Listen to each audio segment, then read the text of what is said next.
the deal breaker was they just weren't big enough. Then when you narrow it down and narrow it down and narrow it down, you're giving me like 15,000 people. Yeah. That's not, like, I need you bigger, because it's going to dwindle anyway.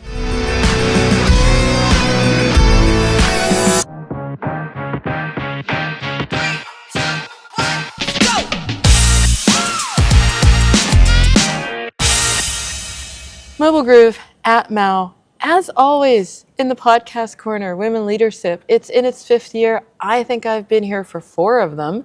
And every year I come together with you, Faith. It must be 4 years now. It is, definitely 4 years. It's seriously, it's like a highlight. It's like, oh, I'm going to Mao. Let's see if I can talk to Faith. And it's not like you have like something amazing and new to share, but I think because you're in the industry, and we're both in the industry, we're both OGs, we've both been here, that it's just refreshing to hear a take on everything from a very different vantage point. And we were here at the Women Leadership Lunch, and so I'll start there, you know. It's like showing up. How do you show up as a woman leader? Women leaders need to still stick to the norms that I thought we were supposed to change. Yeah, I think there was a really good conversation about that this year, about like, how do you be confident and how do you be courageous and how do you be yourself? I mean, even the example that one of the ladies had about like her CEO said that she looked too good to be taken seriously. I heard that. It's yes. Like, let's just be ourselves, right? Yeah. Let's let our knowledge and let our experience and let our competency do the speaking. You know, so what if I'm walking around wearing a pair of tennis shoes, just like all of the males guys here, doing instead of putting on heels to walk 20,000 steps a day, every day, right? Yeah. Like, it's coming with who I am and my knowledge base. You have the opinion that is informed by context and history. This is like, for me, it's in many ways like, oh yeah, it's going full circle in some ways. And I feel comfortable with that because I love seeing order in the chaos. I heard some startling sort of themes and topics coming up that I didn't expect, that I think are like positive. Like one for me was, it's marking the end, I hope, of that growth at all costs that you've been talking about. I was thinking about you actually, because I was like, oh my God, isn't that what Faith said? What was like 2 years ago? We were talking about retention, and you were like, I've got people on my UA team who were involved in retention. That was earth shattering at the time. We come full circle, and so I find it really interesting that it used to be, you know, we have search, we have social, we have DSPs. Like at my company, we got into CTV about 2.5 years ago. So a little bit of an early adopter. Remember that, yeah. And now everybody's doing CTV. Everybody who could do programmatic is now doing CTV. And so what's interesting to me in the full circle, right, is it used to be you had to say to a DSP person, like, tell me what's different about you versus the 50 other DSPs or ad networks that are out there. And now they're all coming and saying, we do CTV now. It's like, okay, great. And now we have 50 players doing CTV. Tell me what's different about you. And it kind of feels like we don't necessarily learn. It's like there's a thing that comes out and everybody jumps on it and nobody stops to think about what's the differentiator. That's right? true. Like, how do I add, not just how do I get into the space, but how do I add value in the space? And so those are some of the conversations. And then, of course, everything about AI. Yeah. And where are we going to be next year? Because there's so much talk about AI, but what is the actual, like there's some use cases I've seen that we see, you know, creative, coding. There's like the influx of like, what is it, 10x the number of new games going into the App Store and Play Store. Yes, due because to AI, you can make, because one person can do it. Yeah. But what's that going to mean practically? Once that all settles out, what's the actual value we're getting from AI, and who's going to be left, and who's going to figure it out? I want to pick up on the DSP question there, because that's just it. I don't think they think about how to speak to you, and I think it would be really valuable, a little bit of insight into Faith's checklist or BS meter Yes. slash checklist. I mean, what is it that when you hear it from a vendor, you just cringe? So I will recount a conversation I had less than 30 minutes ago, where somebody came up to me and was like, do you guys do CTV? Yes, we do CTV. We've been doing CTV for 2.5 years. Okay, well, we do CTV. Okay. Can we do CTV with you? I was like, well, I'm already direct with the sources, and I have some others running on top of that. You know, Yeah. why would I want to potentially take something that's doing well and throw in something that would cannibalize it? Like, well, because, you know, everybody should test new things. Okay, that's not a good No, that's not a good answer for something I already existing. So I said to her, really bluntly, if you're coming to me with something that I already have, you need to tell me not just how, like, that you have like good targeting, or that you pay on CPA and CPI and CPM, which everybody else does. Yeah, it's true. not a differentiator. Yeah. Like, I need to know from you exactly what is different, how it's different from everybody else in the space, right? Like, when there's 50 vendors in the space, you can't just be the same as everybody. You can't just say, like, we're doing it better. You have to say how you're doing it better. And in order for you to say how you're doing it better, you actually have to know what everybody else is doing. And I guess they don't. Right. Instead of just like, well, I can get my tech team on and they can tell you. Okay, can they? Can they actually give me, why can't you just like send me an email with some bullet points? Like, can they easily explain it? And then preferably you're going to come with like a case study from somebody in my genre and a plan, right? Yeah. So show the results. Show the results, because every single person I talk to says, we do this better than everybody else, but nobody can tell me why, right? Or how. Or how.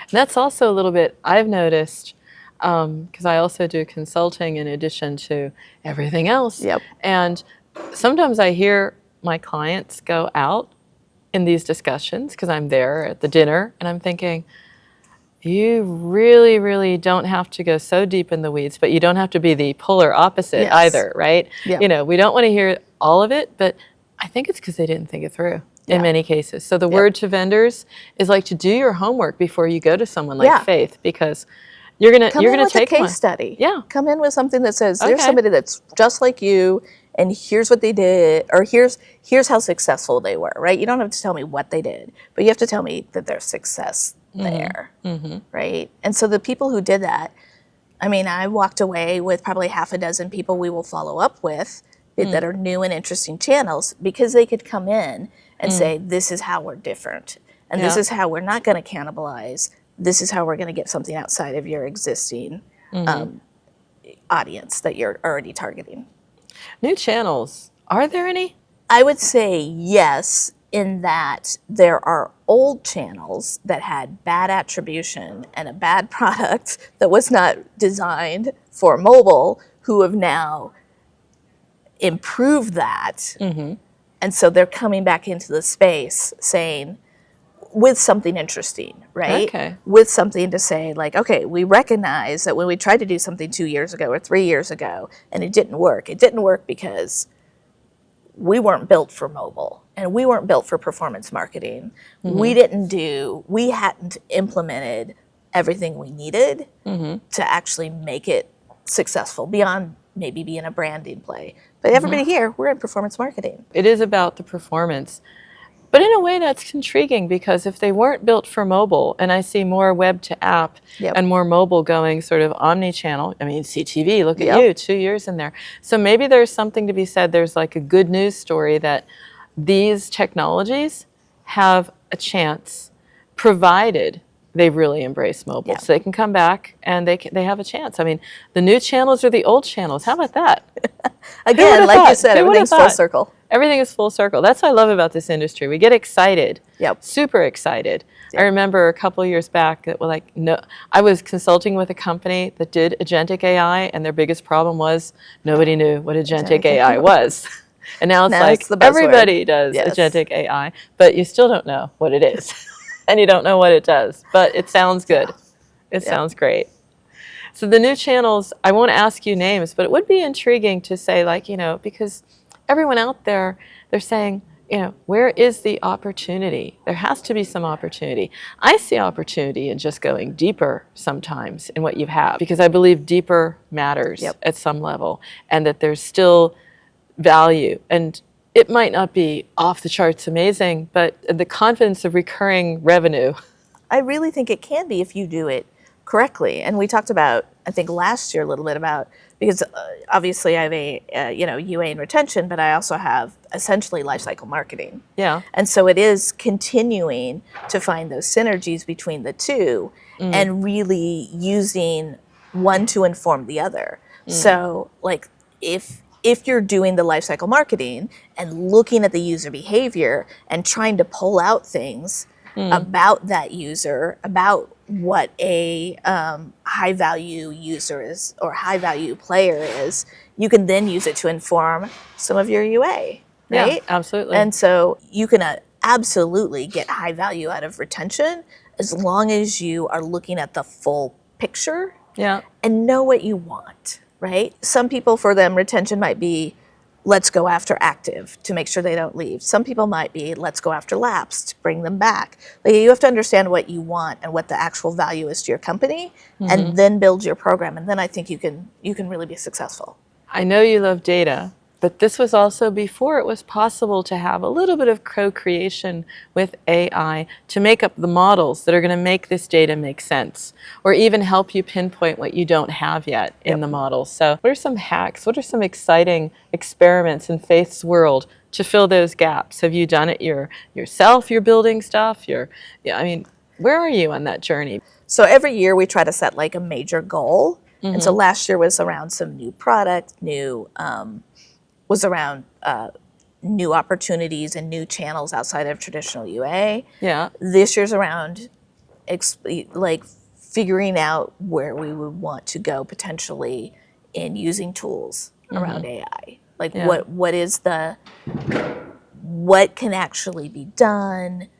What would it look like for like the different teams working together? Who owns it? Who owns it? Good question. Like there's all sorts of, so we're really in the exploratory process of that, of trying to like answer those questions, right? It's hard to get examples of people actually doing things. Like, everybody's talking about the potential, and where they are in actuality is not quite there yet. Yeah. And so that's most of the webinars and all these things I go to, or the articles I read.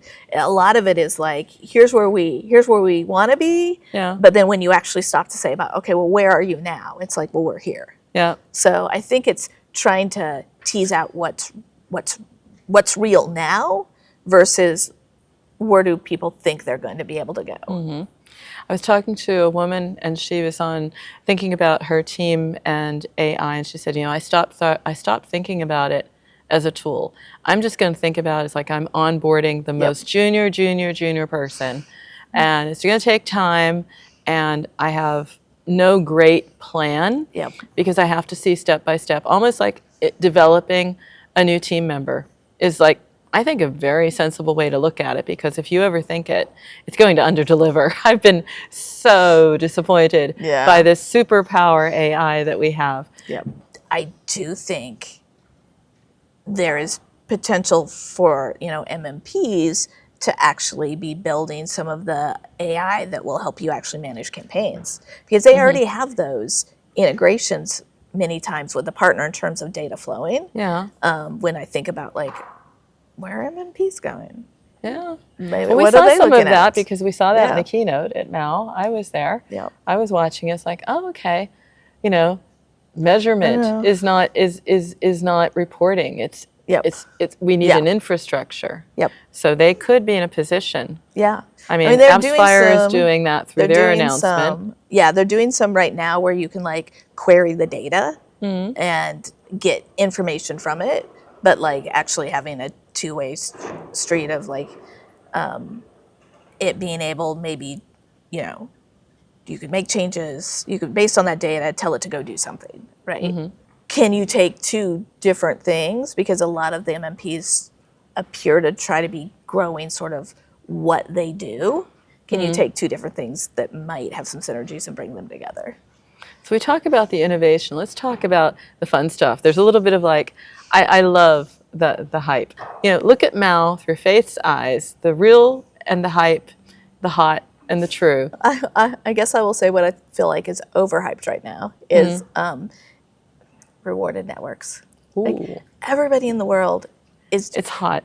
That's why. It's hot, but how many do you need? Good I question. feel like this is Good the. question. I feel like this is getting to be the way we were with DSPs, right? Well, it's Like, a UA channel. But how many DSPs do you need? How Exactly. many DSPs do everybody use? Yeah. How many rewarded networks do you need? Because they've been around for a while, Right. right? Like, I've been talking to them for years. Absolutely. But like, even this year, I'm like, okay, there's even more. At what point do you go like, okay, there's too many, and what are they bringing in value? Part of it is there are some categories that I know do amazing with rewarded. Like, our category isn't necessarily one of them, but just having those conversations with, it's like, wow, that's potential growth of things that, like, maybe there's enough. Yeah. And how do you differentiate? How do you pick one? Because they're all starting to do the same thing. So how do you pick one? I'm just curious, a criteria or something, because again, Yep. marketers, they're getting the same cold emails that you are, Faith, and they're like, okay, I got to pick one. But how to pick one? Yep. Sometimes that checklist is more valuable than a strategy. You know, just knowing what not to do is fantastic, because at least it narrows it down. Well, that was part of my MAU last year, because part of last year was we tested rewarded again. We've tested it multiple times in the past, like 8 years. We tested it again last year, and I did have the giant checklist. And for us, and I basically gave it to everybody and said, send us this data. And for us, because we were a niche market, it was like, I want to know your audience size, I want to know MAU, DAU, I want to know it by geography, I want to know it by demographic, and then I want to understand your financial model, and I want to understand the placements and what you reward on. And then Did anybody actually fill it out? they sent back the data, and then we basically did calculations, which is, we believe that we need X number of users in our demographic, in our geography, to be able to run a substantial campaign for a long period of time. And the majority of them could not produce that. So we said, we appreciate it, but I thought they couldn't produce it. The deal breaker was they just weren't big enough. Yeah, and so that's part of the challenge too, right? When you're getting all of these and they're all trying to add on, you've so fragmented with these like small populations. Like, I need you to be 20 million. I don't need you to be like 500,000, right? Yeah. Because then when you narrow it down and narrow it down and narrow it down, you're giving me like 15,000 people.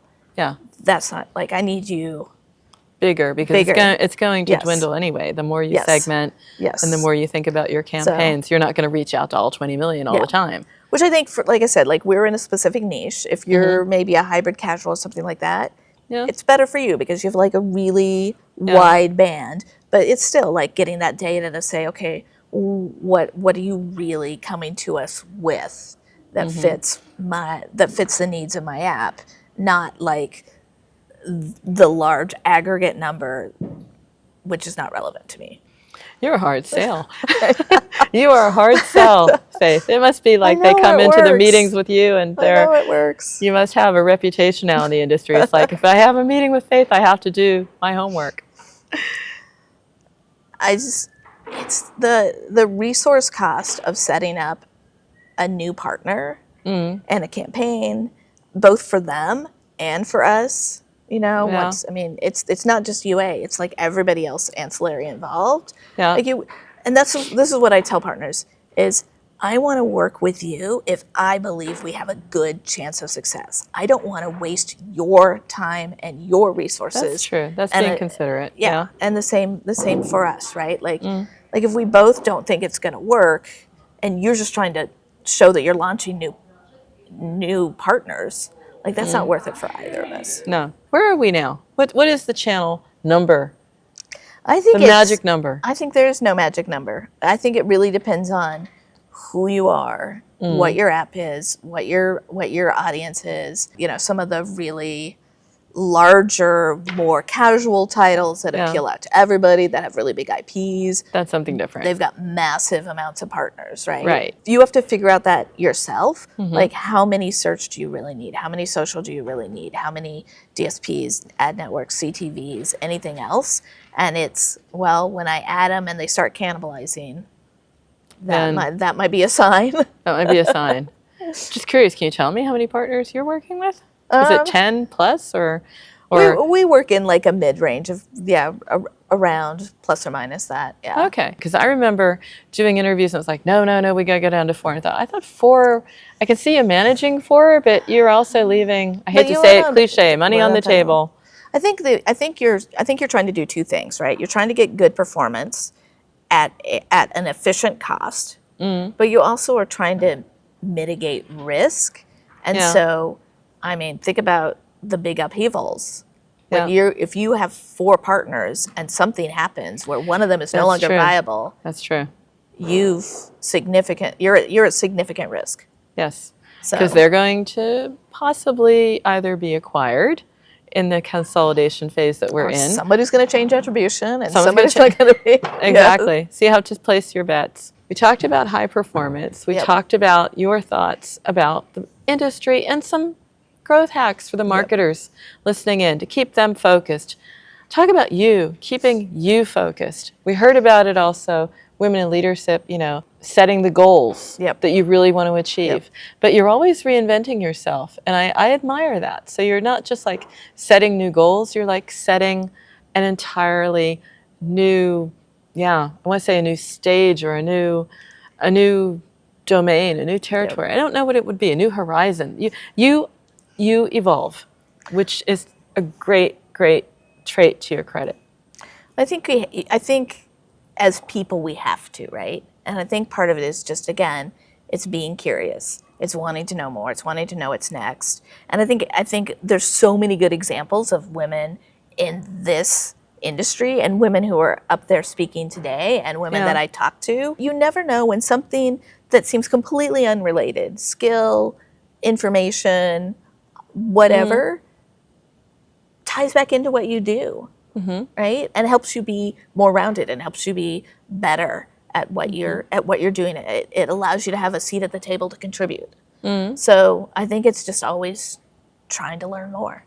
I like the fact that you stay relevant, Faith. I have to say, it's like I'm into music, so for me it's like Bowie reinventing, or it's constantly being part of the conversation.